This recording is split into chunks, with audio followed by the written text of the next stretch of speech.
Sometimes you subconsciously feel it, and you react. You know why you're reacting, because you feel a pain somewhere, and you want that pain to finish, to end. And because you want that pain to end, you have to do something about it. And the Vipassana teaches you that even if you feel the pain, you're aware of the pain more than ever, but when you feel it, you just let it go, because eventually everything is temporary. It's very helpful in the dentist. So if you don't take over that thought, what's going to happen every time you feel pain, you're going to say it's temporary, it's temporary, it's temporary. You're going to be obsessed by that, and you're going to wait. And it's going to be a suffering. I think being present is important, because if you really are present, then you are able to intuitively know what is right for you at that point. And only you can know that. Yoga is one method. It's not the only one. And yoga, in a way, is very wide in the way that encompasses a lot of elements, but it's not necessarily does encompass everything that you may need. And that's where, if you have that practice, spiritual practice, that's where ayahuasca can be helpful. Because it's a moment of, okay, those hours, that night, you're going to be presented to things that you normally wouldn't do, because you would never really be able to be in that situation, because you are maybe watching Netflix or being with friends, having 3 beers. The experience itself and what you see and what you experience is always different. Some people feel it very bad, but it's because it gets something that's inside you and it wakes it up and it connects things that are not connected. One of my ayahuasca experiences was defined by shame. It's like you go deep into the shame. It's like the shame is, you feel it, you live the shame, you are the shame. The whole being of yourself is the shame. At one point you're like, yes, this is me, and you accept it, you embrace it. It's like, wow, this is me, and I don't feel bad about it. That was a very, very healing experience. Yes, people are looking for gurus and people that show them something, because there's always a need of the human being to be guided and to be directed somewhere. But the best guidance is the one that comes from within you. Someone that shows you that within you there is a wise person, that the observer, that can show you something, and that's what I would put the stress to anyone.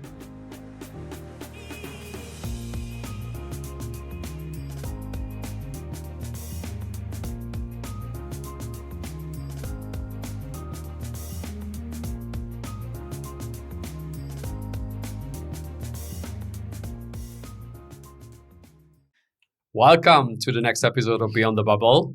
And this is the very first time we have a guest back, and that is Alejandro, because there is another side of his story, or another part of his life that we didn't have time last time to cover.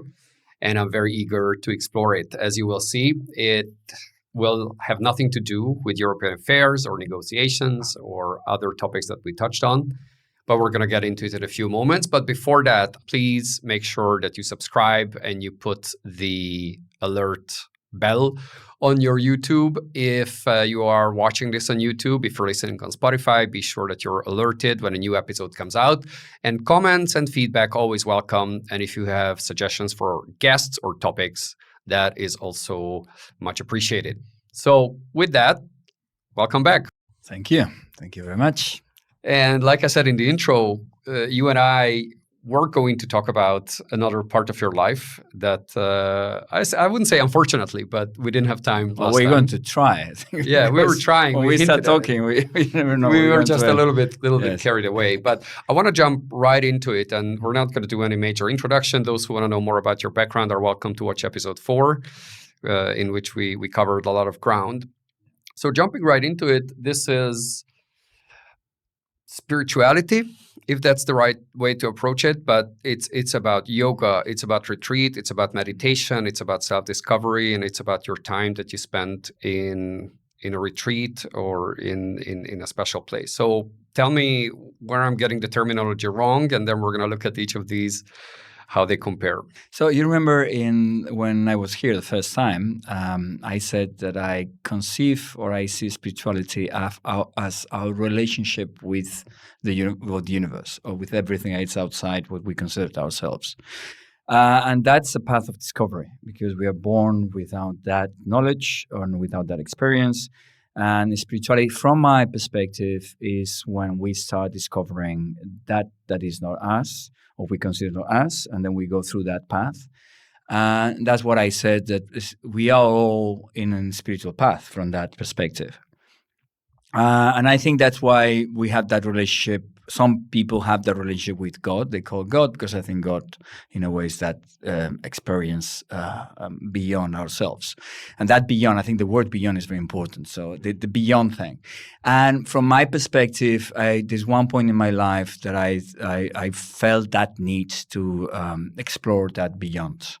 And that beyond, I think, is what became that spiritual experience that I slowly had and I have through different experiences. You said a retreat. It was not only a retreat. It was many different experiences. Like I started with yoga, and we'll be talking about that, and meditation, kind of practices, all type of practices that are more esoteric. So all that complemented in a way that I discovered. That's my perspective as I see it. It's a more a discovery path. So before we go much deeper into the subject, I'm assuming that all of this path was triggered by some great adversity or perhaps trauma or some very difficult event in your life. And to the degree you're comfortable talking about it, please share. Yeah, there's always a trigger. I think that's right to the point. It doesn't mean that the trigger is the main element of that pushes you forward, but it's the element that makes you aware that there is something not right in the way you are relating to the outside. And this is what happened in actually.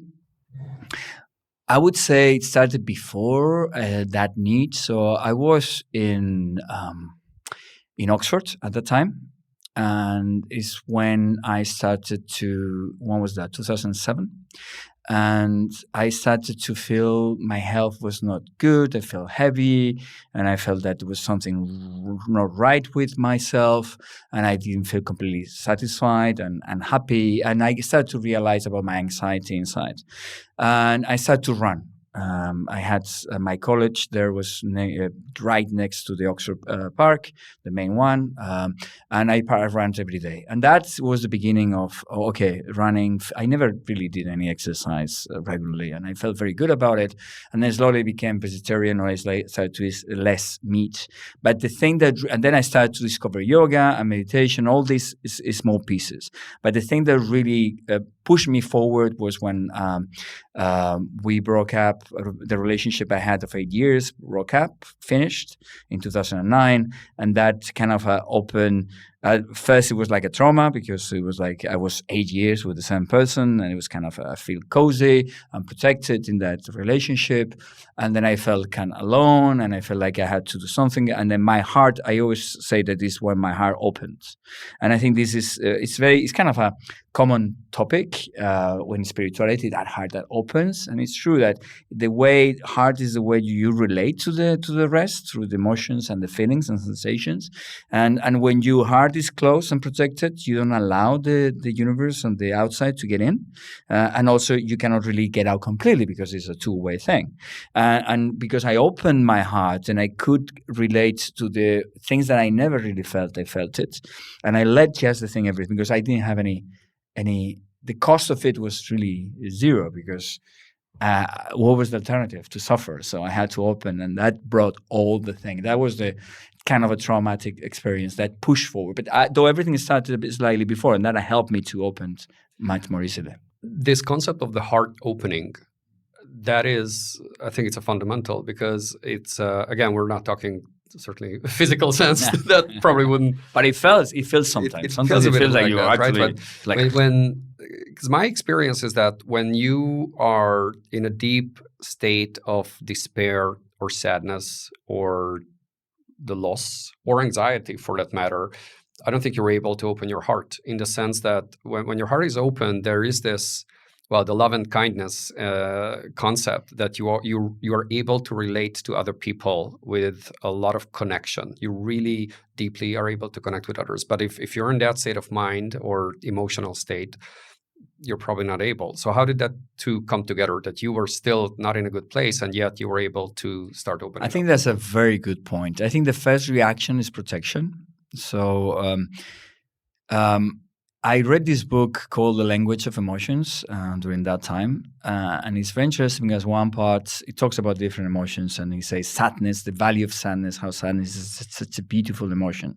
And sadness, in a way, is to root yourself into a place that you feel safe. So that's why often people that are sad, they want to be on the floor. And they just want on the floor and cry on the floor, because the floor is the rootness. You need that grounding.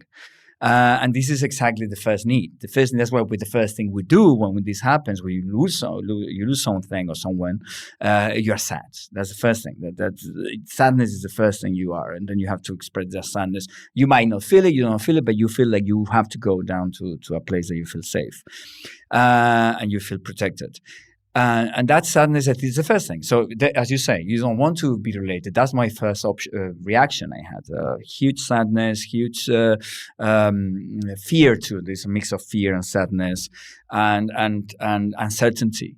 And in those situations, you cannot really relate to anyone, and you want to be alone. However, this is the point that I think is important. It's the key point where you have to take a decision. You have to that's where consciousness in yourself comes in. And that's what I said, because I did something before, and I was already meditating a bit, and I was doing a bit of yoga, and I discovered my running. So I already had a base, a grounding. So it was very good timing, because then I could really push forward into that direction, and I found that was really feeling very good. If I wouldn't have really had those tools before, and I would have taken the option to open instead of closing, I perhaps would have fallen into a depression. And this is what that's the risk in that situation, is that when you are so good into that sadness, so good into that fear, that you actually basically are depressed because you feel you're okay with it. And that's an option. That's really, at one point, it's an option. For most people, definitely there are some people biologically, probably medically, it's much more harder for them.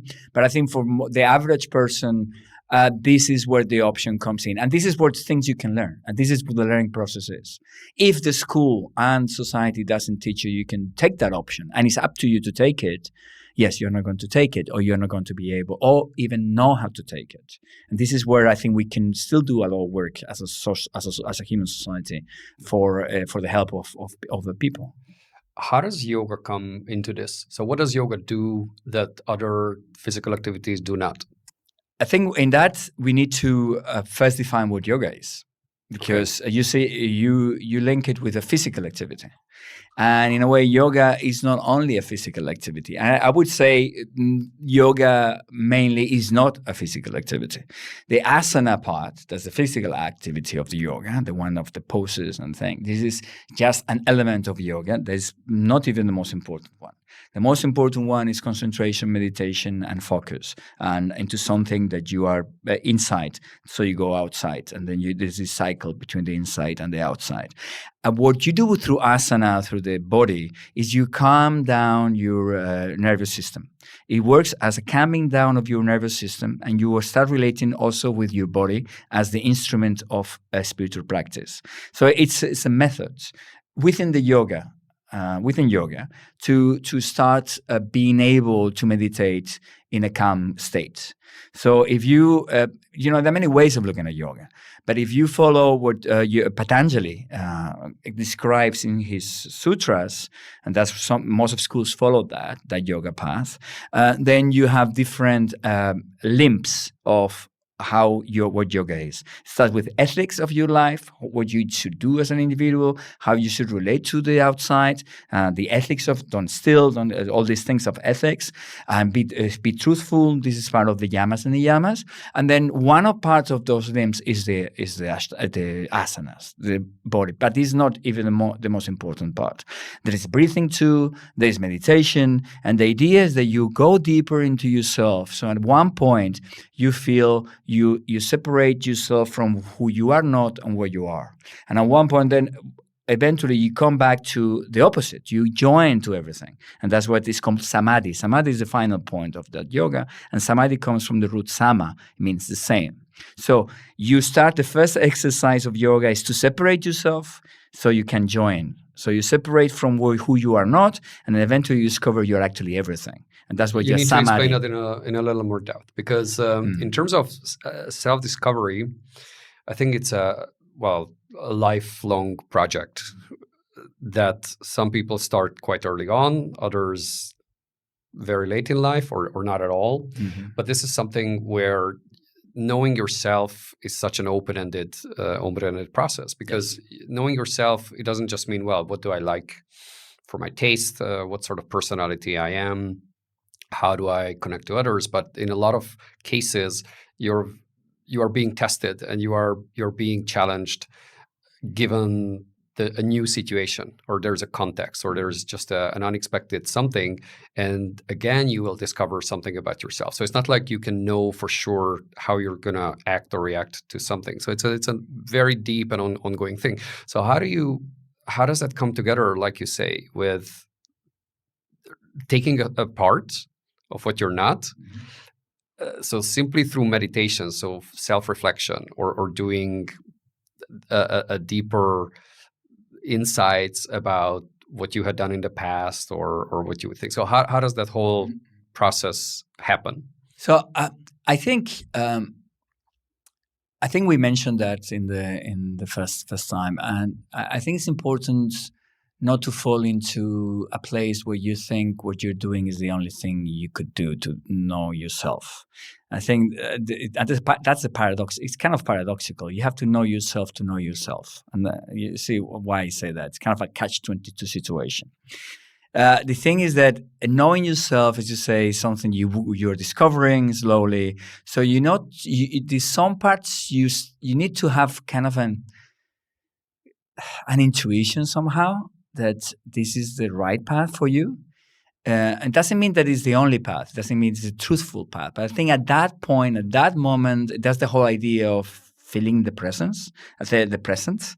I think being present is important, because if you really are present, then you are able to intuitively know what is right for you at that point. And only you can know that. There's no other one, not teacher, no guru, no one, I believe, can tell you what's good for you at that moment. Only you can do it. And that's the catch-22. To know yourself, you need to know that at that present moment, that's the right thing to do. And when I say you need to separate yourself, it's because it's a method in a way. This is, again, what's good for you, then you have to pick the method that is good for you. And I say my method, the methods I picked at that moment, it felt good for me. And I'm like exploring them and still discovering. Yoga is one method. It's not the only one. And yoga in a way is very kind of whole it's quite wide in the way that encompasses a lot of elements, but it's not necessarily does encompass everything that you may need. And when I said you separate yourself, because in a way what you need to, from the yoga perspective, you need to do, that's the method, is if you need to know what you are not.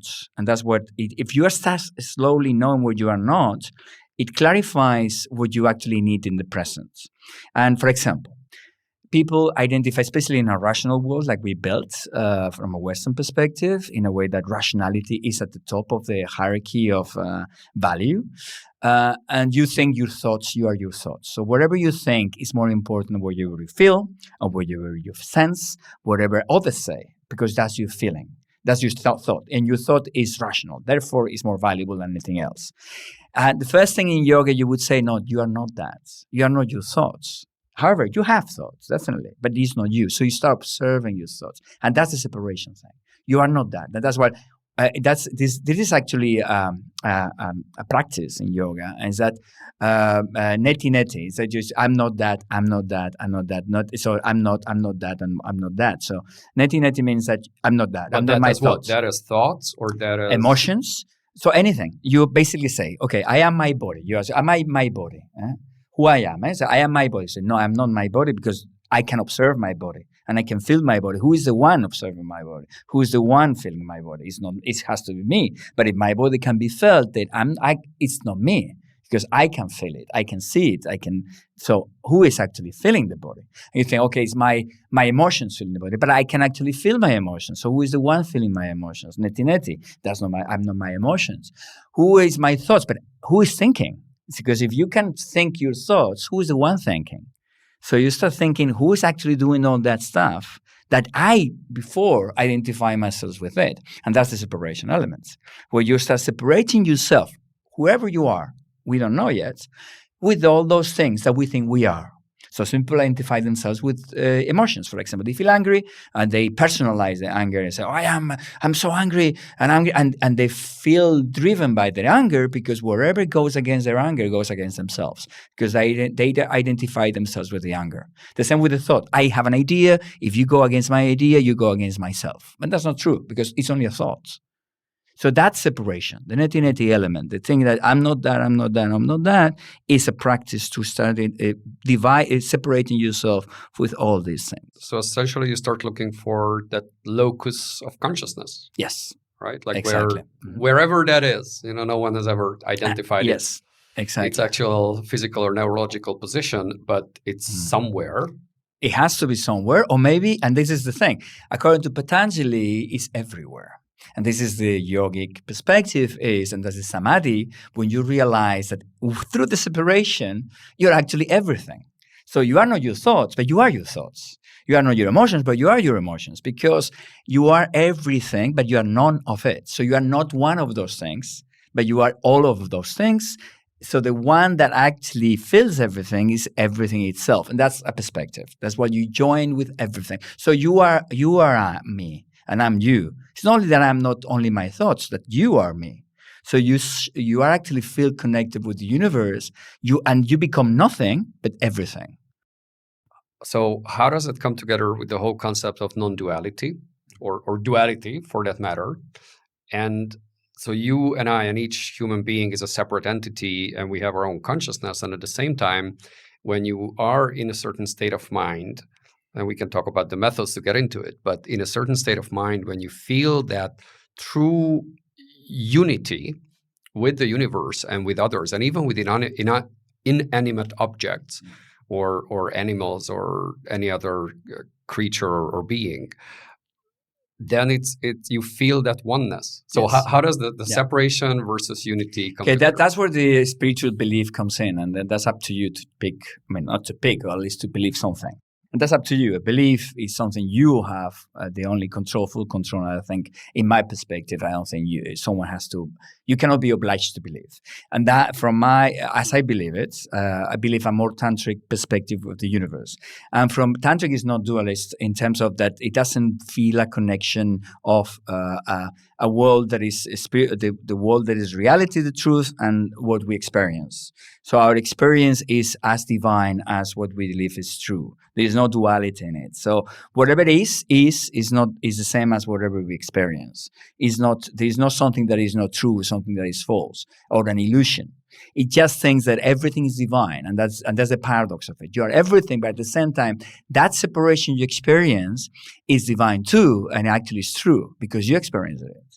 But it doesn't mean that it's the whole thing, because everything is that you are actually not everything. And that's paradoxical, but it's what they believe from when I mean tantric is a whole belief of spirituality that comes from the Himalayas, Nepal, and this Buddhist tantrism. There's a whole spiritual practice. People in the West, they think tantra is about sex.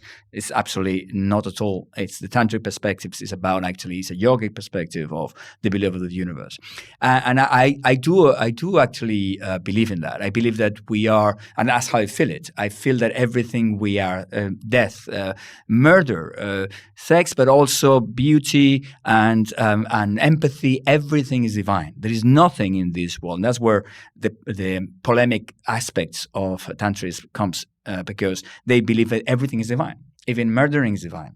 Even the most deprived sexual practices are divine, because everything comes from the same place and everything is part of the divine. There's no difference, and this is where some beliefs they separate, and this is duality. This perspective of no, this is an illusion, and the truth is not that. So how do they distinguish between good and bad, or morally justifiable and morally reprehensible? They don't in terms of ontology. They don't distinguish in terms of the truth. So the truth doesn't distinguish between one and the other. There is no such a thing as good and bad ontologically perspective. There is no such because if you think of the universe, that's the same. Taoism is very linked to that. They look very much. There are many things that are touch between Taoism and tantric beliefs, because Taoism believes in the same way. There's yin and yang, and there's no such a thing as one is true, the yang, or it's just the same universe in balance. And there's a polarity between one and the other, but it's a whole dance and a whole movement between all these forces and energies of destruction and construction, or building and destroying. But this is not bad or good. Bad or good is something we create as human beings to live in this world because it's part of our existence. Doesn't mean that this is not valuable, because in our temporary existence is essential and is divine, the separation of good and bad. But in terms of the truth, it doesn't exist. I mean, when a tiger, we talked about it last time, when a tiger eats a boy in the jungle, it's good for the tiger, bad for the boy. And what's better? I mean, it's not. What's when you kill the tiger is good for the tribe and bad for the tiger. So who decides what's bad or good? There is no such a thing as a true good, or from that perspective, or bad. Yeah, because I think if you zoom sufficiently out and you really look at things in their entirety and things like the universe as it is, well, indeed, you cannot intrinsically say that something is morally good or morally bad. And of course, if you limit that to human societies and you start talking about human well-being, or let's say individuals or large groups of people coexisting, then immediately comes in that this is conducive to a more flourishing outcome versus more harmful ways. But again, if you look at the grand scheme of things, I understand it. But going back, one thing, an appreciation of that, because I don't want to be misunderstood. I'm not saying that the ethics they have any value and they are important. As you said, they are very important in the existence of the human being. It's very important to have those, because otherwise we will be destroyed as human beings. And I think that's from my belief. I think this is what I think the important element is: destruction and construction, or destruction and creation. That's the two things. So there's some practices that destroy, some practices that create. None of it is bad or good. It's just that there's a time for destruction and a time for creation. So a killing is destructive, but there are some times that actually need to destroy to actually build a better future for yourself, to construct, to create that better future. And that's up to us as human beings to decide when it's good or bad. And that's the power we have. And this is a powerful thing, because we do have that power to decide. And that's exactly what I wanted to come back to, because we talked briefly, and we will certainly come back to the whole notion of consciousness. Whether it's consciousness per se, but going back to your point on our power or our freedom to make decisions of life and death, and much less consequential ones as well. So how much freedom does a human have, perhaps in contrast to other beings on this planet or beyond? So is a human a unique creature in the setup where we uniquely have the power to make decisions and freely make those decisions? And are we even free to make those decisions? I think particularly what we have is a power of impact. We have a huge impact in our environments in two ways. First, but particularly in the second way. First, individually, we do have an impact because we have tools, our body and our rationality, our minds that can have an impact as individuals. But particularly, we have an impact collectively. Collectively, we're extremely powerful. And you can see it in everything you do. And if you do one thing alone, it's very different than you do with someone else, even if it's only one person more. I mean, the impact you can have is exponential. We do have kind of an exponential impact according to the people and the capabilities of people participating together. And compared to the animals, our impact is much higher. Doesn't mean that other animals don't have that impact. Ants, actually, they're small, but they can have a huge impact when they work together. They can even destroy whole habitats. Think about viruses. Viruses, for example. I mean, they can have impact. There's an impact. So, and doesn't mean that a human being is the only powerful being out there. It's just very powerful at their own scale. And other animals and other beings can have a huge impact. Even trees can have huge impact in specific environments, specific contexts. Yeah, but let me just still come back to this point. So maybe to the point of free will. So do I have the full conscious liberty to make up my mind, to change my mind, to make autonomous decisions and decide fully freely without being impacted by others? No, definitely I don't think so. I don't think freedom is absolute. It's relative. First, you are ignorant. We are all ignorant. We don't know everything. So therefore, there's a limitation there. If you have absolute freedom, it means that you know the consequences of all the things you do. And you decide because you're free to decide which one is the one you want. But if you don't know the consequences, you're not actually deciding which one you actually want because you don't even know which consequences have. And one action at one specific point that can have an impact you can never really foresee. And also, you don't even know how to do it properly because you are not completely knowledgeable of how to do that. Because there's always limitations of knowledge, limitations of physical limitations. There are limitations in your freedom. And even on the input side, there are limitations because my neurology, my past experiences, my current state of mind, my existence, my physical body, all of that limits me. Yeah. Because ultimately, if you push it to the extreme, then you can start a lot of interesting debates in law of how criminal law and criminal justice is. And that's why you should not follow into that trap. And that's why the world of spirituality should not never really completely mix with the existing world of the common life. Because if you're becoming spiritual in law, the societies wouldn't work. No, the truth is that... Yeah, exactly. Because it's a very different frame of mind, a very different level of... it's even quantic in a way. Yes. I mean, there are different levels of existence and consciousness. Yeah. And you cannot apply the same existence one activity that is our common current and... the day-to-day existence that from the truth and existence of the universe, because these are two different planes. Going back to perhaps your experience, and then we're going to get more into the substance of it. So how did you end up in Thailand, right? That's where you were. Well, before. Thailand was really one of the last one. Thailand was 2016, but that's 2009. So I went to Nepal and went to India. India I went a few times. And I did Vipassana in India in 2012, 10 days. The silent retreat, 10 days. I did 3 times, twice in India and one in Thailand. Was it tough? It's I don't know if tough, but it was. Yeah, it was difficult. Yes, it was difficult at one point. Especially they always say 3/4 day. The 3rd and the 4th day is difficult because that's the one you start having more doubts if you really are in the right place. Because I have to be here, but then once you go over the 4th day, you're okay, you're fine.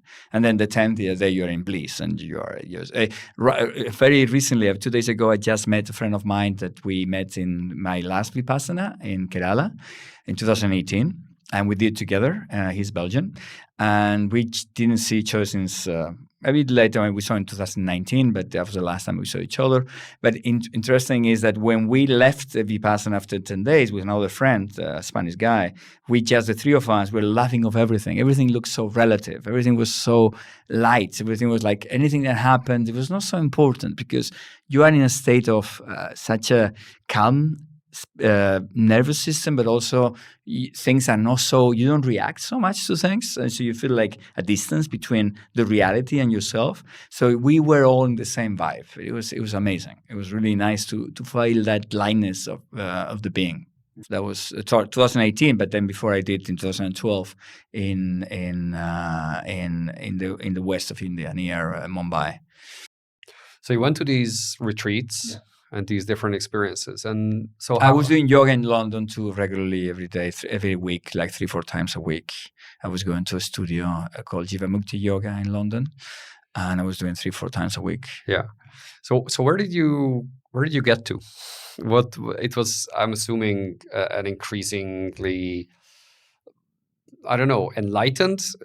No, definitely not. That's a big one. Okay. I would never. I would never really say that I'm enlightened. I remember last time you point. spoke about the what is it, the narcissistic spiritual narcissism. Spiritual narcissism, right. Yes, so yes. we're not gonna go.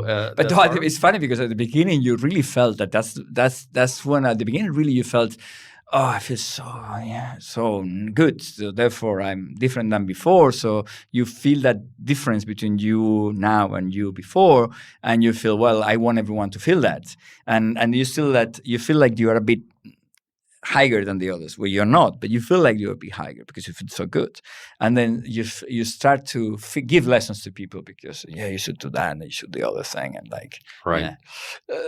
And maybe just to jump on this point where you don't just feel better, but you feel you know something. You've unlocked some secret door to the universe because you started to understand things on a deeper level. You started to see things in their complexity much better than before.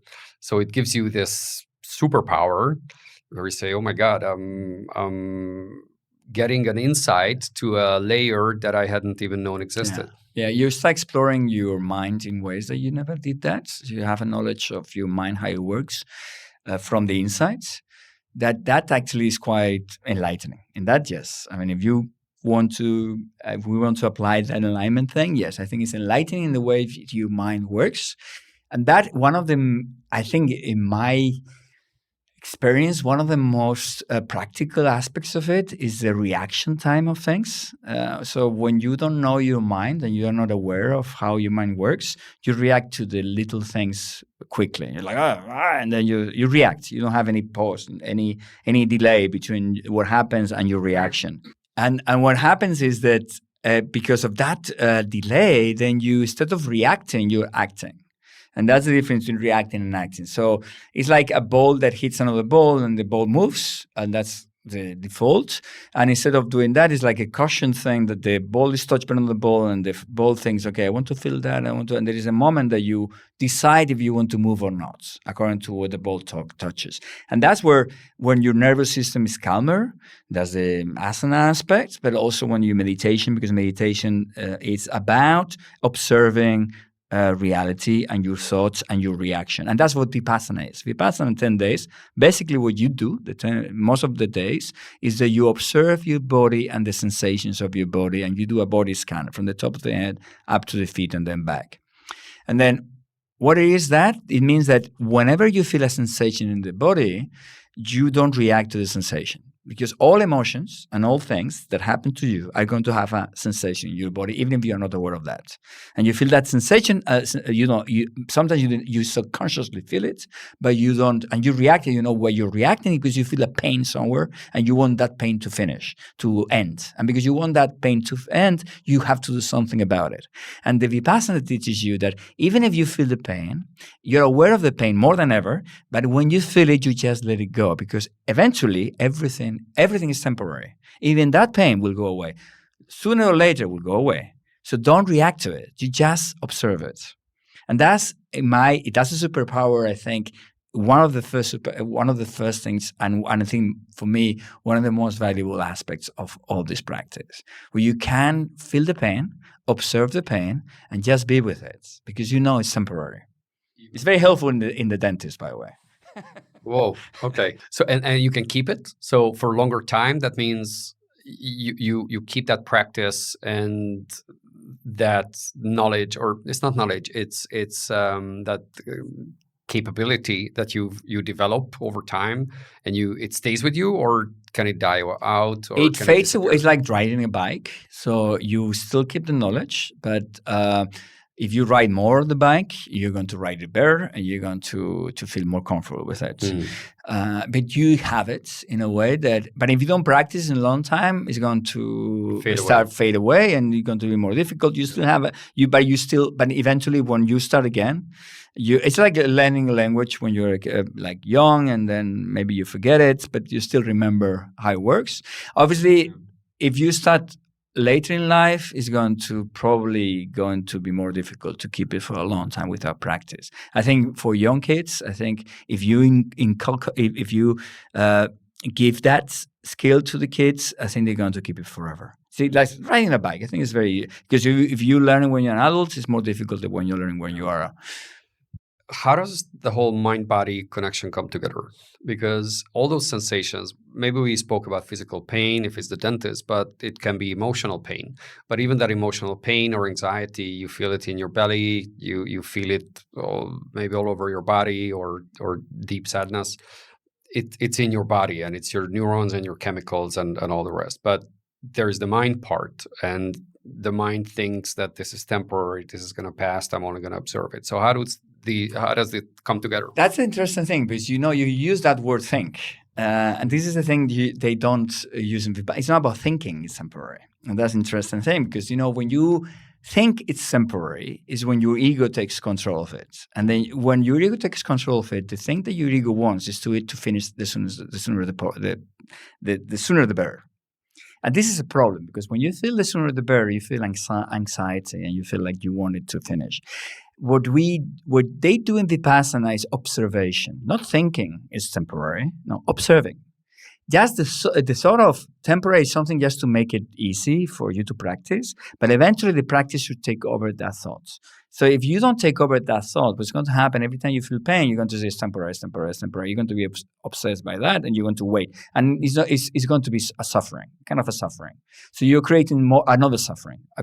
You have the pain and then the suffering of the thought because you wanted to finish the sooner the better. By observing what you do, and that's what the practice is important, by observing what you allow the thing is that you just observe the thing to happen, and every moment is just one moment, nothing else. So you know, but you don't even think it's going to finish. You just observe it. And the observation of it already reduces the pain. So it's basically training your nervous system to just not react to the pain, but observe it. And that observation is important. And that I'd like to go back to something I wanted to tell you is that I don't know if I explained this in my our first conversation. It's it's an analogy or a kind of a image of a metaphor of our existence and our bodies and our balance with a chariot. I really like this analogy, and this is a kind of a yogin analogy. So basically, our existence, our body, and everything we are, we can make an image of a chariot. Like a chariot, you have a chariot. The chariot is the body. So the chariot itself is the body, so it's our body, like the thing that actually moves. But you have carriage, like a chariot. Yes, a chariot. It's a carriage, yeah, like a carriage. Yeah, and you have the horses, and the horses is your emotions. Basically, emotions, it means that something that moves you. So horses are the ones moving your body, moving the carriage. It moves the carriage. So body is your carriage. The horses are your emotions. But what happens when the horses are just wild and they're not controlled? Your emotions go everywhere.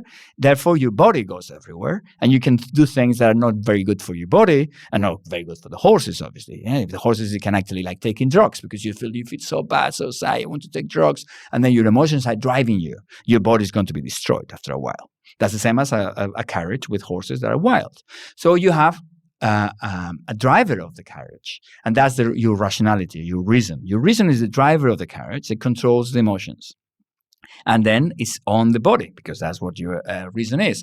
What happens when the reason is too much and it pulls the horses too much, that you're not moving. You're just there. I don't want a fear of everything, because what's going to happen? You feel of the future, and everything is when your reason dominates too much your existence. You just don't move. You are not the carriage. You are not the horses. You are not the driver. You are none of these things, but all of those things are part of you. Then what we forget, and that's where I connect with I was saying about the observation, we forget there's a fourth element of it, and we don't really know that fourth element. That's the passenger. Ah, The okay. passenger. I was going to say the road. Yeah, well, the road is outside you. The road is exploration of the outside of yourself, but that's not you as such as existence. No, it's not your existence. The road is there wherever you exist or not. But your carriage, your horse, and your driver is you because it's according to your existence. They wouldn't exist without your existence. It's the passenger that is in the carriage that we don't know it exists if we don't meditate or we don't do some practices to realize. And that's the first step. The first step of a spiritual practice is realizing there is a passenger, because that passenger is consciousness. Is that that consciousness that tells you that it's there observing what happens with everything. But and then whatever happens, but it cannot drive, it cannot move, it cannot really feel the body is always mediated by what's happening around, because that's the only observing. But we need to put attention in the observer, and the observer is not you either. It's just the one that puts everything together, because that's the only one that sees everything is the same. The carriage doesn't know the horses exist. It just feels pulled. The reason only feels the horses, but it's not the horses. He feels he exists, and he's the only thing. The driver thinks he's the center of everything. And the horses, they don't know. They just look in front of them. They don't know what they're pulling. They just want to move forward. But the observer is the only one that has the power to know that there are horses, there are carriages, there is a driver, and there is outside. And he's the one observing everything connected, the whole thing. He's the one connected the dots. And he's the one that can decide and tell the driver, pull, wait. He's the only one that can give instructions to the driver, feel and say to the driver, this is not good for the body, this is not good for the horses, and he's the only one that can really give something input to all of them to have harmony. And that's the objective of the whole thing, is to find harmony with yourself and the outside. So what is consciousness in your interpretation? In my experience, I feel it, and this is a hard thing. The consciousness is probably one of the hardest things we know. But in my experience, a consciousness is the connection of all these elements together. So when you connect is when you are conscious. When you have the power, or the power of connection is consciousness. When you I are like this. Yeah, because you connect things that are not. You feel if you are not if there's no consciousness, you don't really see. If you don't observe it, that's why the observer is the one that shows you something is conscious. They show you. It's the one showing you consciousness, but the observer is not consciousness. It's just the one showing you what's consciousness, because there's the only one that can see the connections. Yeah. That's why you cannot be conscious if you don't observe. And that's why if you are growing spiritually, you are able to observe much more. You're able to take in inputs and insights and instincts and, information of all sorts that connect more dots and understand things in a far more complex way than what you might on a very physical, limited way you would. Yeah, definitely. Absolutely. And because you see the connections, therefore you can even see more connections. Because things are connected more than... There's no... and you use the idea of information. I mean, you can feel that everything is information or vibration. In a way, it's the same thing. If you think vibration, information, actually, it could be... Energy. It could be the same thing. Actually, it's only words for the same thing. Everything vibrates. Everything is energy. Everything is information. Because everything is that. We can call it whatever we want, but it's the same thing. So consciousness is when you feel the connection between those things. Paradoxically, and that's another paradox, everything is connected with everything. So in a way, consciousness only exists in the present. When you see a set pattern of connections in that specific presence. And that pattern of connection is meaningful in that presence, but is not meaningful in another presence. So it's only meaningful there. So in a way, you could feel that consciousness is just temporary. It's not permanent. It's just a continuous stream of consciousness. That connects with Buddhism. The continuous stream of consciousness is what it exists because it feels the connection in a specific moment that is valuable, meaningful in that specific moment. For you and for whatever it's observing, and that's the quantic aspect. The only consciousness has meaning when you observe it. There is no observation, there is no consciousness. Because in a way, consciousness is a connection of things. But if the connection of things are temporary, only observing, you actually feel that it's conscious. Otherwise, you don't. It just exists, everything connected, that's what it is. And that's the quantic aspect of it. Yeah. So it basically changes its nature, or It's wave for particle according to the observer. If you observe it, it's one thing or the other, but it's in the moment, in the present, yes. And if it's not observed, then it's different. If you observe, it's just everything. It doesn't exist as a conscious, because consciousness is just when it's observed. It's just that connection. Anything or someone or something has to observe it to be conscious. We define it this way, we define as a connection of things. Yeah. No, I think that's very helpful to me, because I was wondering about it a lot. I heard some presentations about that, about consciousness, and it's a very hard to define term. But I think connection is a better way of getting my head around it. Yeah. And let me bring in the notion of time. Yeah. Because time is just so weird. No? Because Yes. again, definitely. you in different state of mind, in certain different states of consciousness, time is a completely different phenomenon or perception than it is now as we are having this conversation. And I think for those who, let's say, biochemically are not under the influence of any substance and they are mentally healthy, you are kind of in sync, right? Like your perception. But maybe even that is not true, because if I take kids, your perception of time as a child is vastly different from an adult, or it can be. And you situational. biochemically, you're always under one substance. That's called hormones. And your neurotransmitters are chemical substances. So you are affected. Your sense of time is affected by them. So can we say that no two person have the same perception of time? I think there is an agreement of time. But I think the experience of time is very individualistic.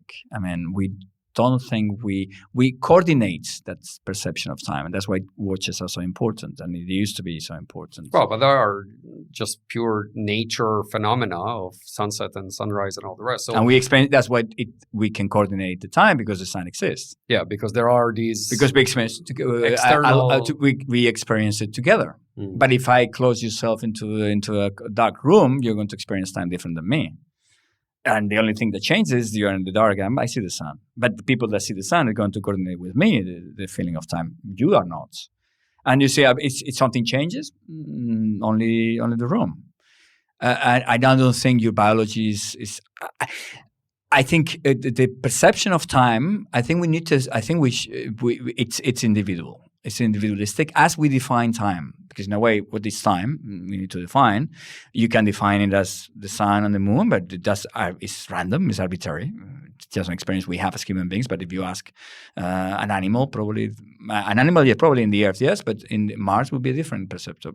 Yeah, you have to have something, and then we have a biological clock that is related to the darkness and the light, because it's part of our evolution. So we need to do that. So there's so many elements of perception of time and the need of time and how we adapt to the biological aspects of the but it changes. It may change according to our experience, our chemistry insights, our experience outside. But tell me more about when you are in a very different state of mind because of meditation or because of any other practice that you do. What changes?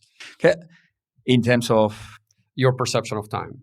Okay, I'll give you one example that we talked privately, and ayahuasca. Ayahuasca, I did 5-6 times, I remember now, but 5-6 times, and in different settings. But there's always one thing that happens every time you experience ayahuasca, is exactly the perception of time. And is that when you start, time goes normally, and at one point, time just flows. You just don't realize that 5 hours have passed. You just, all of a sudden, it's like 5 hours. And like, how is it possible? Because you are in a different universe, basically. Your mind is in a different universe. Doesn't mean that you're physically in a different universe, but your mind is in a different plane. In that plane, time doesn't have the same logic as when you are in this plane. Our normal By plane, you mean? A consciousness plane, meaning your connections and how you experience is not the normal life. Consciousness level. Consciousness. It's your neurotransmitters. I mean, biologically, chemically, maybe chemically, you can explain it. I don't think today we still can explain the whole thing because it's very complex how it works. But at least in terms of experience, your time sensation is radically changed. Your time flies in ways, When you finish, 5 hours have passed very quickly. But when you are in it, things go very slowly, and you experience things very intensively. So we normally say that when you feel something, time goes fast or slow, depending on the type of feeling you have. If it's something happy, it goes fast. If it's something painful, it goes very slow. But there is like a mix of everything. Is like you don't know. I mean, it can go very slow one point, very fast another point. It's not related with pain. It's not related with. It's completely it's a different sensation of time in ayahuasca. So. And that's what the practice is. Depending on the practice you are in a different sensation of time. Another aspect, for example, my yoga practice, the asana aspect, is normally an hour and a half. That's a normal class time. When you say an hour and a half to a person to do an hour, you will say, that's a lot, 90 minutes of doing asanas and everything. And it actually looks a lot when you're not practicing. Once you are in the practice, at one point, you just don't realize an hour and a half has passed. It's like, how is that possible? Because you are focused on one point in a flowing play, and that's the flowing. The Csikszentmihalyi flow state. Exactly, flow state. You get into that flow state. That's a different type of time too, different than ayahuasca. Ayahuasca is, I don't know if that's maybe it's related with the flow, maybe it's not, but it's a different sensation of time. And time plays a role in the way you experience every single aspect of it. And I think it plays a role in the mind, in putting things together and understanding the universe, understanding the relativity of time. This is important because you realize, okay, our normal feeling of time, that's not the only way of feeling time. And that's that's a good segue, as you say, that our normal way of understanding the world, be that perception of time, be that understanding our relation to other people, be that just our physical environment, there are many different ways to perceive that. And some could be through meditation, some could be through fasting, some could be through other physical activities. You mentioned ayahuasca, and there are other, what is it called? Psychotrops. Psychotrops, yeah. Like magic mushrooms, like, and ayahuasca, LSD, Psilocybin, LSD, and some others, yeah. So tell me, peyote and the cactus, peyote, San Pedro, and mescalina. Yeah. There's this very nice documentary, How to Change Your Mind. Yes, based on the book, and it's on Netflix. It's very, very interesting. So tell me more about the ayahuasca, since you mentioned it, and I'm glad you're comfortable sharing that experience, because many people might be wondering, what is it that you can learn in such an experience? And I want to underline my very conscious use of the term learn. It's not about getting high. It's not about purely positive physical sensations.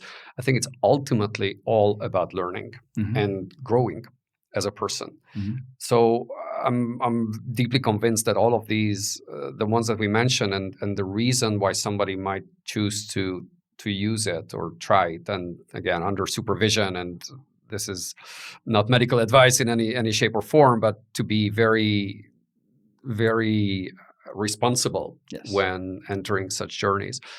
But this is used ultimately for some sort of a growth, and perhaps it's driven by pain because you want to get rid of a mental health condition or emotional distress, or others as you want to learn spiritually, emotionally about yourself. How do you see this? Okay, a few things. The first thing I would say about ayahuasca is that yes, you have to be careful. And again, it connects with what I was saying before, is that you need to know when you really need it. And this is, if you don't feel the call to do it, don't do it. You need to feel something inside you that's telling you, I feel ready to do it. I would never really, if you feel your friends want to do it or people you know want to do it and you feel like push, don't do it. It's important that you feel something inside. At least in my experience, I always did it when I felt I wanted to do it. It's been a few years I haven't done it because I don't feel like I don't need to do it, and I'm fine with it.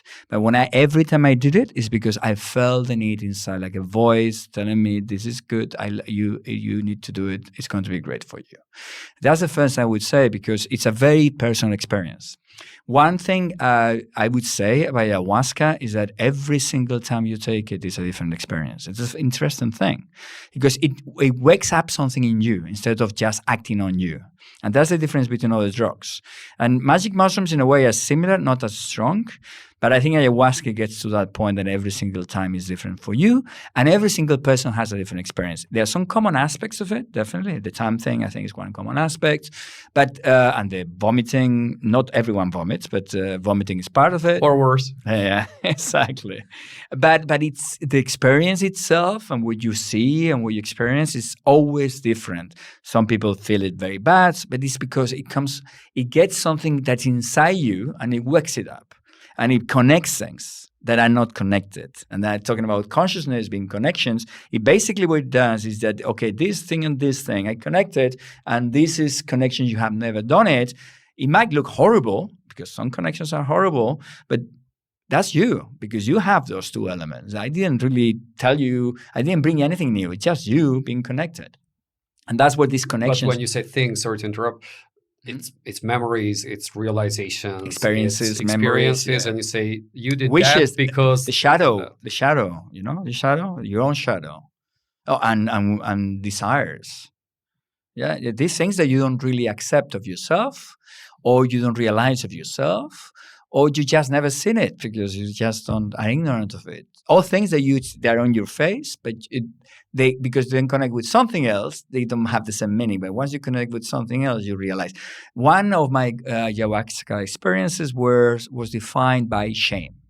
I felt not the whole thing, but one important part of it was shame. I felt ashamed of myself, shame, but not shame like, oh, I'm ashamed of something. And you feel that little shame when something like red. No. It's like you go deep into the shame. It's like the shame is, you feel it, you live the shame, you are the shame. The whole being of yourself is the shame. Something that you never really do it with ayahuasca, but you just into the emotion of shame. It's like so raw, the whole thing, that you cannot escape, but you are there. And then that presence of the shame in yourself, at one point you're like, yes, this is me. And you accept it, you embrace it. It's like, wow, this is me. And I don't feel bad about it. You know, because shame is always, oh, I feel shame. And you want to push it down and they just repress it. You cannot do that in ayahuasca experience. You just have to accept it or you suffer. And does it heal? Definitely. That was a very, very healing experience. I realized I was dominated by shame in many of my actions. Imagine the situation where you are just, I'm the shame and I'm good with it. So every time from that point, whenever you feel the same shame, you're like, that's okay. And the reaction aspect, that's fine. I don't feel bad about it. This is me. And then slowly dilutes, the shame dilutes because it's accepted. And because it's like water being trapped, all of a sudden the water starts flowing and you are not shameful anymore. You're just, this is me, I'm good. And that's why I feel I was shame. And then you start integrating an aspect of it that it was close and trapped into the shame. Because the shame is diluted. And then whenever it was inside can get out and like, oh, this is me, that's fine. That's good. And you embrace it and you take it with. And I think so in this kind of, well, it's a trip is the term. So these kind of trips, you essentially are helped to look at your shadow and look at certain parts of your past or your own personality that you buried. And I think it takes enormous amount of courage to enter. Sometimes not path. even embarrassed. As I say, sometimes you even fight from the face of you. For example, you have a person with a lot of vanity and you are being proud of being, because you feel like you are good with that. It puts you in front of you and say, this is what vanity is to you. You are this. And you're like, whoa, wow. Do I like it? Do I want this? You're like, want to be this? Yeah, you feel it from outside. It's like, this is you. Imagine yourself being in this mirror, but it's not a mirror like only 2 dimension. It's a 4-dimension mirror because you feel the 3 dimensions and the time dimension because only one single point of your life is the whole thing of your sin. It's like something you have present every single day, but in a way that you've never seen it. And that's also, it's very wholesome in a way. And what else does it do? So how do you get connected to higher states of consciousness? So there's one part which is a trip inside you, in the sense of your past, your present, your patterns, your hidden parts, your ego, your subconscious, and all that gets connected and reworked in a healing manner. How does that still connect you to other beings or others in the universe. Okay, I liked then in that I think it's important to say the second thing I will say about having ayahuasca is that you need to relax yourself about having it. Don't have too much expectations. Don't try to ask too much from it. If you go with that tension to ayahuasca, you're going to be first thing you're going to be is that you're going to be presented with your ambitions and your ego trying to control the experience because it's linked to how does it help me to do this? How does it? If you do so, intention is very important. You need to have an intention when you go to ayahuasca, but an intention is I recommend that it doesn't come from your ego in terms of I want something from it, because if that's with that agenda is going to turn around and it's going to go against yourself, and then you're going to suffer. I suffer. Well, you suffer because you wanted the ayahuasca to do something for you. And it doesn't work that way. You need to let the ayahuasca to teach you something that it's not up to you to decide. It's going to teach you whatever you need, not whatever you want. And that difference is important. So, and they say, how does it help me? It will help you wherever it needs you to help. And I think I had this, I didn't take ayahuasca yet. I had a different experience. And there that question came to me where it said, are you ready to hear what you are about to hear? And oh my God, it's like I get shivers when I think about this, because it's exactly what you're saying. You cannot come with expectations. You can only come with curiosity and the willingness to accept whatever is going to be taught to you. And don't take ayahuasca as a first spiritual practice. I would prepare myself. When I came to ayahuasca, I was already in yoga for many years. I was doing meditation for a long time, and I already did a retreat, and that helped me extremely. If you come like ayahuasca, but you never done anything of that, you're going to feel fear in that situation you're explaining. You're going to feel like you're going to feel vertigo. Yeah, and I think in these kind of experiences, and we're not just talking to substances, but these kind of experiences, you absolutely, I think the number one number one task is lose the ego. And once you're able to lose it to the degree that you're capable to lose it at that point in your life, the more you're going to be able to learn and start opening up to take stuff in, because ego is a protection, ego is a defense mechanism, ego is a false self. And none of that is conducive to you learning anything of depth. I like to give a nuance to that. And I come back to the metaphor of the carriage and the driver. If you lose in a way, if you interpret literally what you're saying, is to push the driver out and then kick him out. And that's not good. In my opinion, it's not good, because the emotions are going to go everywhere. There is no direction. You're going to feel like you are lost. Because there needs to be a phasing. Right? Yes. You need to tell the driver he's only a driver, nothing else. Because the driver, the ego, has a tendency to think he's everything. So that the horses not important. The carriage he's the one driving. Come on, he's the one. And you observe, shut up. You should not, because that's what the ego says. Shut up. That's why people don't see the observer, because basically the observer is just being shut up by the driver. Because imagine, because imagine you're in a car and there's the co-pilot says, no, turn to the left. And what's the reaction of everyone when that happens to you when you're driving? Let me drive. But that's exactly what the driver does. So, but you are not going to kick out the driver out of the car because the driver does that. That's not good advice. I mean, that's not good for the car and for you, because you are there as a co-pilot. Yeah. But I would say is that the driver needs to learn that he's not everything. And that's slowly, because if you go direct to the driver is going to have that reaction immediately. And that's the tricky thing. Do not kick the driver out. So don't lose the driver. Don't lose the ego. But you need to teach the driver, the observer, and that's the observer, needs to slowly, very intelligently and very smartly and slowly teach the driver that he's just a driver. And there are many other ways and there are many other things of going forward. And that's what the spiritual practices are. That's what meditation is about. That's what asanas calm the nervous system, is calming the driver. The first thing you need to do is to calm the driver. That's the first thing. Because the driver is, especially in our world, is like all the time and controlling everything and looking at everything. He's very nervous. He's very anxious of everything around him. And you cannot really work with the driver like that. You need to calm him down, or her, or wherever. And by calming do I understand you correctly? By calming, you mean The nervous system. losing control of, to some degree, no? Of saying reducing the control. Reducing the control. I think losing is probably a strong term. But it's too much because it's binary. I mean, it's lose is like win or lose, but then I think that's right. Reducing the control. Giving up control. That's I think is giving up control or surrendering control. I like that word. Surrendering control. Surrendering is very important. It is a spiritual term. Surrendering. Okay. And I learned it, and I still have a long way to go. Surrendering is one of the hardest things you can do. Because it's exactly what driver does. It's surrendering control. Because surrendering control means trust. Exactly. But trust who? And it means, what? And it means fear. Because if a driver is surrendering control, it's like the same with driving a car. And so I turn to the right, say, yeah, but is that the right direction?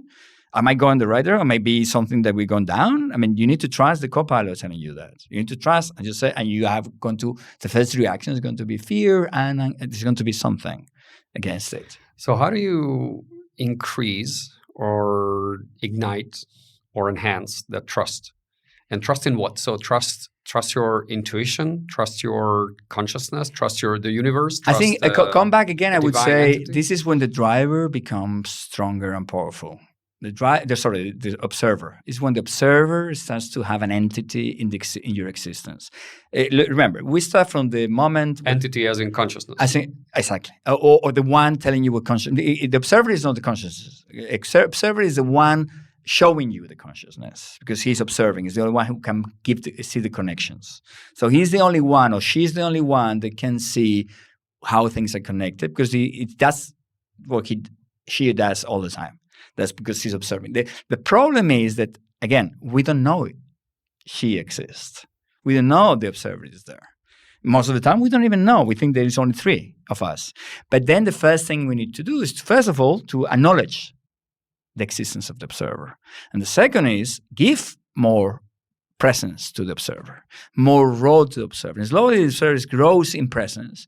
And then the driver starts to trust that presence. At the beginning, it's going to react negatively. An observer, again, is more like the interconnectedness of the universe? Or no, the observer is the tool you have to see that connectivity of the universe. Remember, you are not the connectivity of the universe. So therefore, the observer is part of you. It's one part, an important part of you, but it's not the universe. It's just a tool. It's like reason. It's like emotions. It's like tools. It's a tool you have that, look, from a neurological perspective, you could say people in neurology probably they would call it consciousness in the mind. Yes, that's your consciousness part in the mind. But from a spiritual perspective, it's not consciousness because consciousness is not in your mind; it's everywhere. So in a way, it's the tool you have to see that consciousness. I see. See, and that's the tool that actually sees the connections. And then from a neurological perspective, it can be confused with consciousness. But from my perspective, it's not. It's just the little engine that gives you what consciousness is. And you only can do it when you acknowledge it is there.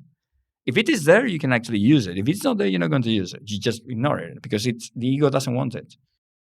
Have you experienced that since you've gone through these practices and the ayahuasca and all the other things that you've done, that you can anticipate things more, that you understand human relations better, that you are able to understand the world a little better? Yeah, I think so.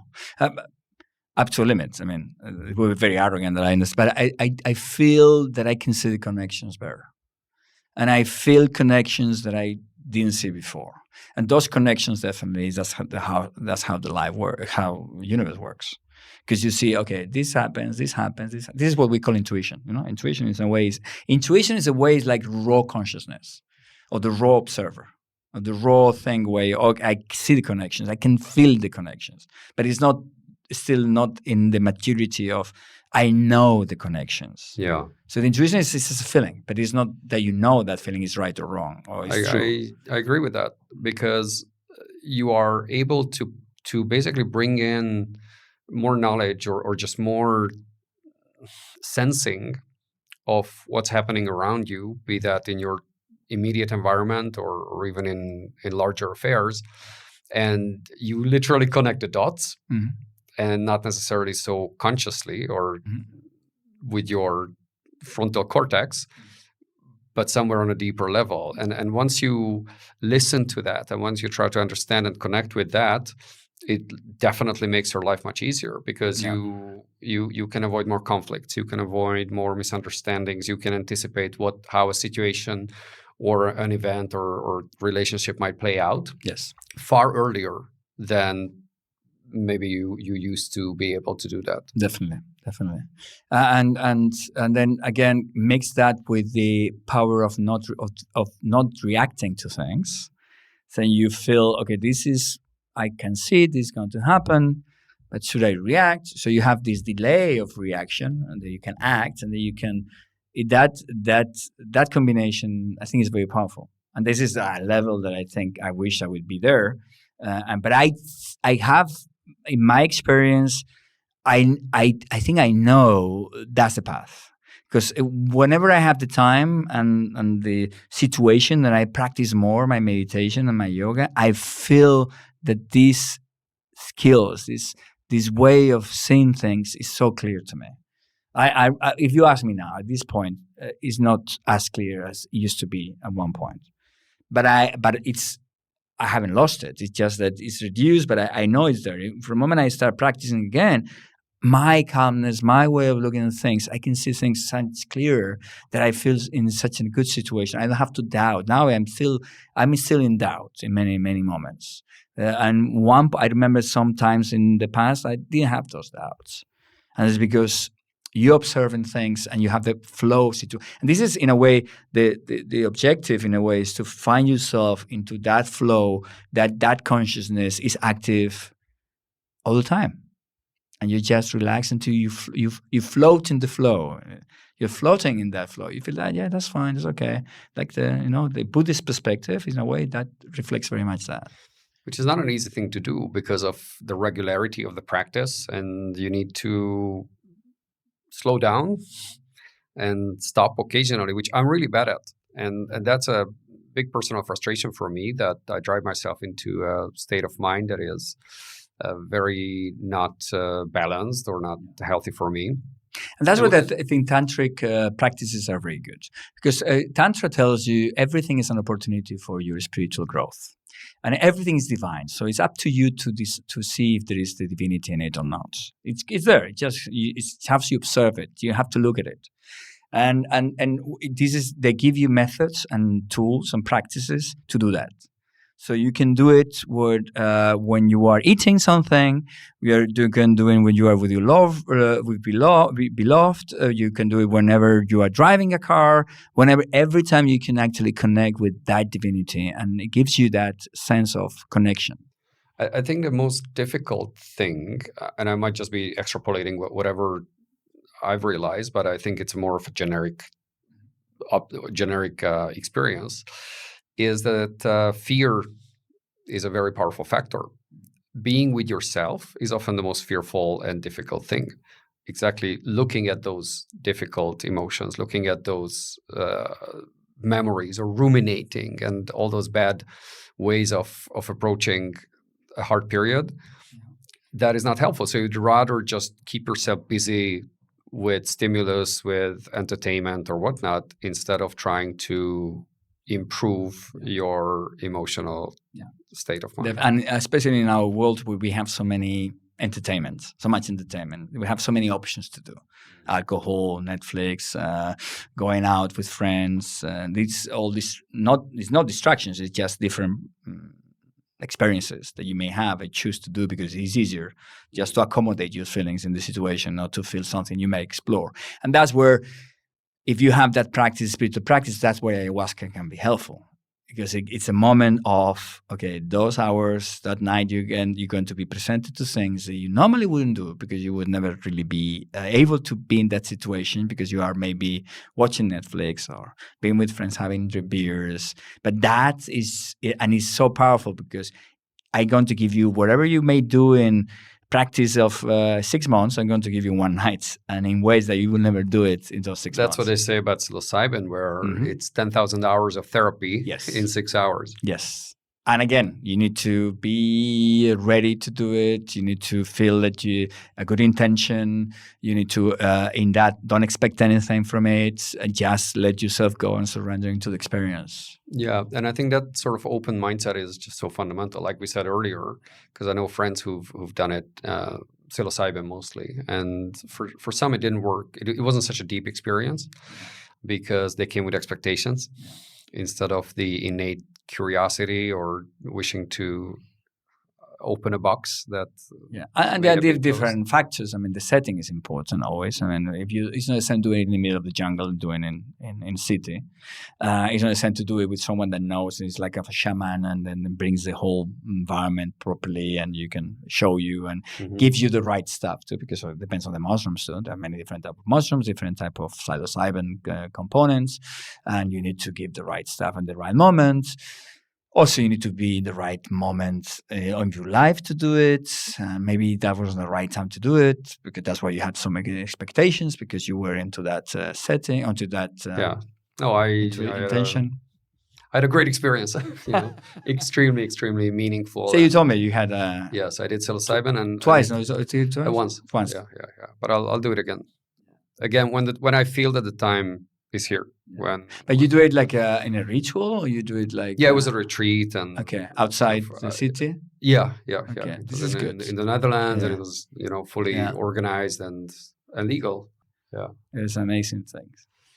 And what would you say to someone who's deeply skeptical about all of this? And I'm not talking about these substances, because of course they have their risks, and we need to say that there are bad trips and there are side effects and certain mental health conditions. Then it is not recommended. So there are some caveats there. But so the substances aside, when we look at the whole spiritual growth, which is essentially what we are discussing here, what would you say to someone who's deeply skeptical about it and a very down-to-earth, rational person who has no openness or belief in any of this? Yeah, what I would say is that to ask herself or himself if they feel satisfied with their lives and this everything is fine, and if they feel satisfied, the answer is yes.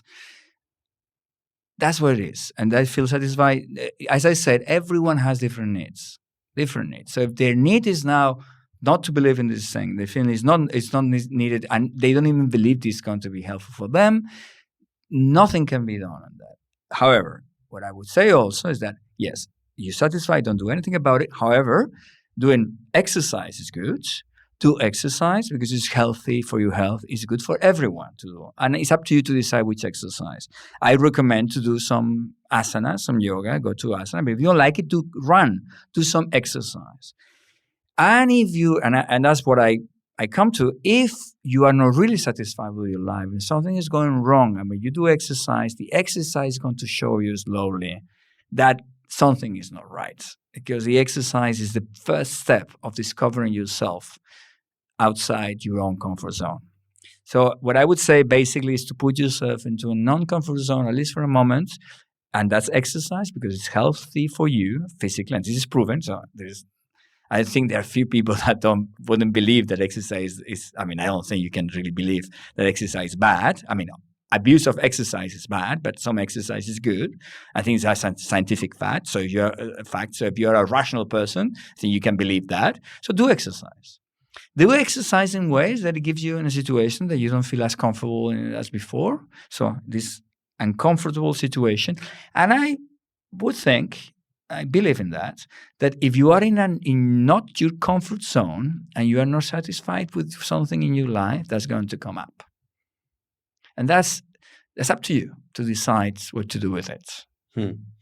I think that, well, it's definitely a good step forward and step towards the right direction. I think what most people do not understand is the way their life is depends enormously, if not only, on how they view it. I'm not saying depends on them, because obviously there are millions of external circumstances, but your perspective on it can radically shift. Even in the most mundane situations of you getting a parking ticket all the way to having an emotional hardship, your approach to it, and the minute you realize that there are better methods and there are ways that you can practice to say that you observe that pain and you are not the pain, that you are able to relate to it in a different way, and you learn techniques and methods and all of that, your quality of life, but even much larger, the way you live your life will become different. Yeah, definitely. In a way, that's what cognitive therapy is about. I mean, trying yourself to convince yourself that there are other ways of looking at things that are not the ways you're used to think about it. I think that's a good step. And yeah, definitely. If you feel your anger, you're angry often, you feel that anxious often, you feel sad often, then and this may be the other part I was saying, it means that there's something that is not harmonious in your life, and there's a way of finding that harmony. Don't desperate. There's a way. I mean, start doubting about your own beliefs, because those beliefs are probably the cause of that anger, the cause of, or at least part of the cause of that anger. Understand this, as you were saying. The way we think about things is going to have an impact in how we feel, how we experience life. So if your beliefs are actually going against your own harmony and your own health, mental health and physical health, you might actually start doubting. The recommendation is that be critical about your own beliefs and be ready to change them. Be ready to surrendering some of those. And remember, the ego is, again, that creating those beliefs, because in a way it gives you a direction. Imagine, it's like the same, coming back to the image of the carriage. If your carriage is going in a direction, is okay, it gives you money, you have some money, you have a family, so it's a good direction and a good thing, but not completely. I mean, the car is still hitting something, and your carriage is like going in ways, sometimes going directions that maybe you don't feel satisfied, and you all of a sudden the driver is just hitting the horses with so hardly, and you feel tired about many things because the horses are tired. So you might start thinking, yes, your life may be okay, but there is the harmony is missing, and that's why you feel sad. That's why you feel tired. And is your driver trying to control your life in ways that is not good for you. And those are your thoughts and your beliefs, as you were saying. Yeah, I think that's a good exercise. I know the answer, but I will ask it. Are you a different person since you started on this path? Yes and no. Yes, I'm a different person in my experience. But I would say I'm the same person. The only difference is I didn't know I was that person. So I am that person, but I didn't know I was that. So in terms of experience, definitely, it had changed my experience of myself and the experience of the universe. The thing is that I didn't know I was that. That's what changed. And that's a radical change. And that's what makes you a different person. Because if you are misaligned in your self-perception and in a story that you've been telling yourself until you start discovering your true self, for lack of a better term, and the two start aligning, then it creates a very powerful integrity and a very powerful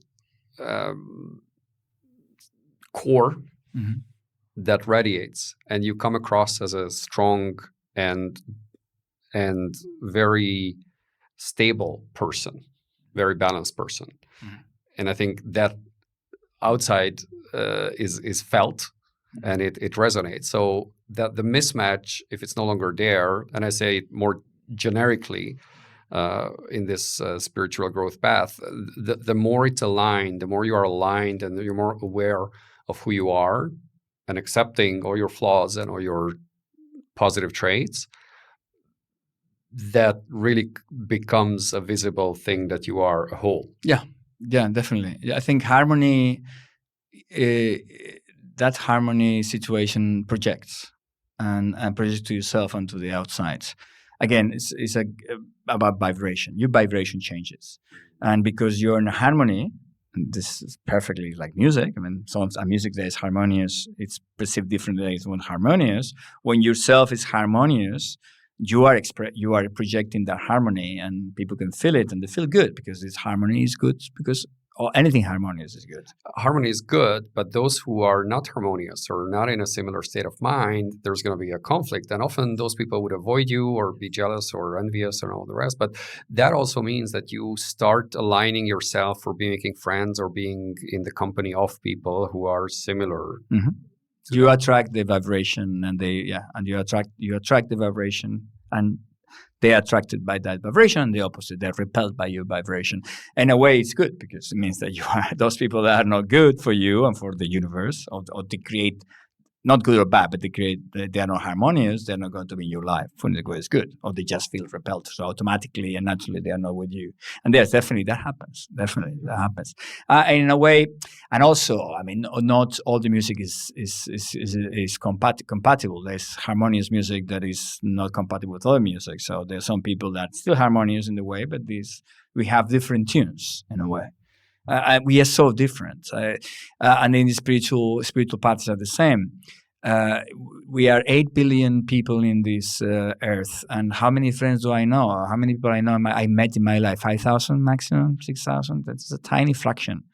We are so different, and there's such a diversity in this world. We could never imagine the diversity we have because we can never experience the whole experience of a human being. And that's part of the acceptance also. I mean, you are who you are in the moment, wherever you are, and accept it as it is, and that's your vibration. Don't try to be everything and then understand everything, because you will never do that. And this is, I think, another thing that, I mean, yes, you are everything, and that's a paradox, but at the same time, you cannot know everything because you in this real existence, this day-to-day existence, this earthly existence, you are that presence. That existence, that temporary existence. That's what you are. That's that you are now. You might be everything, but you are that, and then make the best of it. So, what's our path? Is to grow, to know ourselves better, to know the universe better. What's the goal? Yeah, I'm going to ask you the question. What do you think? Because that's what do you think from your perspective? What do you think is the path for you? What the goal? It's a difficult question because I can answer it, but it's immediately a filter about my own values. And I'm thinking if I can give an answer which is just more generic or objective. And I think I still probably would say that learning and growth is the ultimate goal. For you as an individual? I think for every individual. Yeah. Or for us as a collective, as a human being. To be able to open ourselves up to the many ways of knowing and learning and discovering and growing with it. For me, what I have a problem with that question is in a way of the locus of the question. So whose objective you're talking about? Yeah. Because we believe our existence is the true existence. I mean, the universal existence is not us as an individual, everything. Is that the objective of you is just lived here in the temporary thing. And that's it. There's nothing else than the temporary element that you are the existence, and there's nothing else. But if you believe that everything is, then you can ask, what's the objective of the universe, of everything? Why the universe exists? That's a different question that you as an individual. And then you can then go through different theories. Like, for example, Richard Dawkins' theory. I mean, there's the DNA, actually. So the objective is not as an individual, actually, is the selfish gene. That's the one who actually... Propagation, that's an objective. Not us as a body and the mind. That's only tools for the gene to propagate. That's a fair belief. So it's not even you, Andras, who has an objective. You don't have any objective. It's your gene has an objective to propagate. So it depends on the locus, where you place the locus. So you as a human being existence, yes, definitely agree with you. Probably our meaning of life, our objective is to learn as much and experience this life and learn as much as you can and grow as an individuals. But if you say the whole human being as such, as a species, is to propagate, and the DNA with it too. See, I think it depends on where you place the question. And it largely depends, again, on your belief system. Because if you are Richard Dawkins, you would make it extremely limited to biology and evolution. Whereas if you're more spiritual minded, then you would say, well, there's more to it, and then you can take it very far about reincarnation and all the way to soul and what that means and what paths there are and past lives and future lives and many other aspects. And this is the thing of the soul, right? And this is related with existence. Do you believe there is a permanent soul? If you believe there's a permanent soul, yeah, you can reincarnate because your permanent soul exists. But then do you realize, where is your permanent soul when you are not reincarnated? Is that a different plane of existence that you go to? Or in Christianity, there's no reincarnation. And there is no soul. Exactly. So there is soul, but the soul goes to the heaven or hell or wherever it goes. But after life, you go one of the other. And that's how your soul goes. And there's that soul that is just there going somewhere. So, and another believes there is no soul. You just are everything. Therefore, your soul is not really individual. There is no individual soul as such. It's just that you have this temporary existence because you happen to have all these things, elements together, the ones we described, and these are going to disappear in connection with each other. They're going to be connected with other things, but that's information is going to be always there, never disappears. Or vibration or energy never disappears. You know that we learn in the school. Energy is not created, or that never disappears. It just transforms. Because you can believe of your own parts, they don't disappear. They just transformed. And your own elements are going to be transformed to something else because you are always part of everything. Yeah, I think there are a lot of schools of thoughts over there, which we might explore in our third edition. But we will close it here.